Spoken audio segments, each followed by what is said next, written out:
치아를 빼고 이걸 임플란트로 가느냐 아니면 치아를 유지하는 치주 치료를 하느냐가 서로 장단점이 많습니다. 환자는 충분히 알아야만 내가 얼만큼 만족하고 얼만큼 후회하는지를 정확히 판단할 수 있습니다.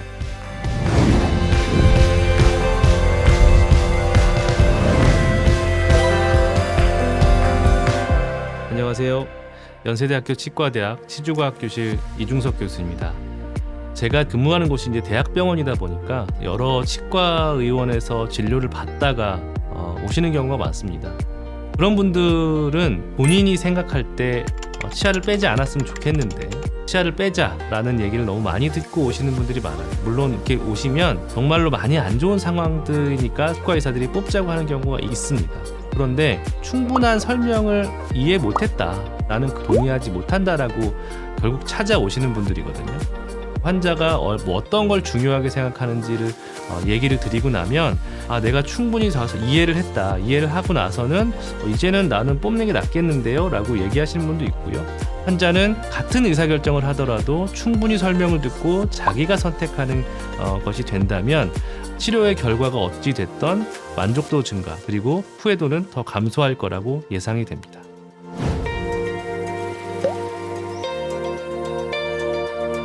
환자와 의사가 서로 의견을 충분히 공유해서 환자에게 가장 중요한 부분이 무엇인지, 환자에게 가장 필요한 부분이 무엇인지를 찾아가는 그 과정을 우리는 공유 의사 결정이라고 합니다. 치아를 뺄 거냐 말 거냐, 내가 치주 치료를 해서 이 치아를 유지할 거냐 아니면 빼고 임플란트로 갈 거냐 하는 것은 매우 중요하고도 환자한테 삶의 질과 매우 밀접한 연관이 있는 이슈이기 때문에 충분한 의학적 정보가 필요합니다. 그래서 의사가 환자에게 적절한 정보를 줘야 되고요. 그런데 사실 환자는 자기의 증상에 대한 가장 전문가이죠. 지금 현재 무엇을 느끼고 있고 무엇이 필요한지는 가장 잘 알고 있는 자기만의 전문가, 환자가 자기의 얘기를 해주어야만 합니다. 의사와 환자가 같이 서로 정보를 공유하고 이에 대한 이를 기반으로 해서 가장 좋은 결정을 하는 게 바로 공유의사 결정이라고 할 수 있습니다.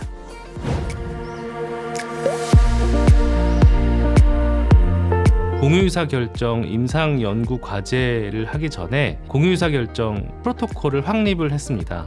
첫 번째 단계는 환자에게 선택권이 있습니다라고 알려주는 단계라고 할 수 있을 것 같고요. 우리가 같이 함께 이 문제를 같이 풀어나갈 거다. 그리고 이 문제는 누군가 정해주는 것이 아니라 당신이 결정할 수 있는 문제다라는 것을 문제인식을 시켜줍니다. 그 다음부터는 치아를 가급적이면 유지해서 치주 치료를 할지 아니면 내가 이 치아를 빼고 임플란트를 할지 크게 두 가지 방향의 결정을 하게 되는데요.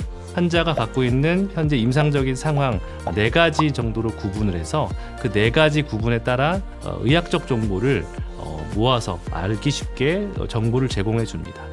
두 번째 단계는 관련한 의학적 정보를 전달해주는 단계. 저희가 환자들이 이해하기 쉽게 웹사이트를 하나 만들었습니다. 저희 의료진과 환자가 같이 보면서 환자의 상태와 그 상태와 연결된 과학적 정보를 전달을 해주고요. 환자가 어떤 걸 중요하게 생각하는지, 제가 비용이 좀 더 적게 들어가는 게 중요한지, 아니면 나는 단단한 걸 씹는 걸 좋아하는지, 혹은 내원 횟수가 좀 적은 걸 좋아하시는지 다 다를 겁니다. 어떤 걸 더 우선순위에 두고 있으신지를 저희가 조사를 하고요.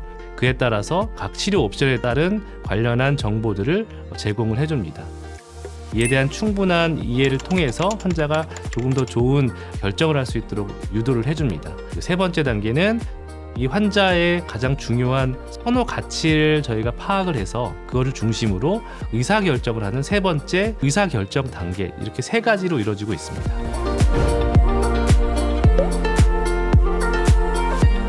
저희 연구팀에서는 공유 의사결정 이 프로토콜을 가지고 임상연구를 진행하고 있습니다.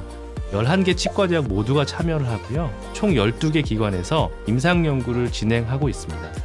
공유의사결정을 시행한 그룹과 시행하지 않은 그룹을 나누어서 환자에게 치아를 뺄지 말지, 그리고 이 방법에 대한 설명을 드리고 어떤 방식으로 환자에게 결정하게 하는 것이 환자의 만족도를 증진시키고, 그리고 최종적으로는 치아를 발치하는 여부가 달라지는지를 알아보고자 이 연구를 진행하고 있습니다.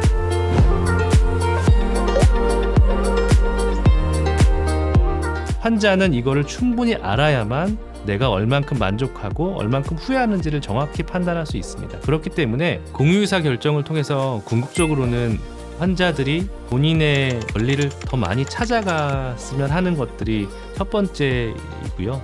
두 번째는 치과의사와 의료진들조차 환자를 위해 최선을 다한다고 생각하지만 환자가 얼만큼 이해하는지에 대한 관심을 더 두었으면 좋겠고요. 치과 의료진과 그리고 환자가 모두 다 행복한 결정을 하게 되는 게 이루어질 수 있지 않을까라고 제가 바라고 있습니다.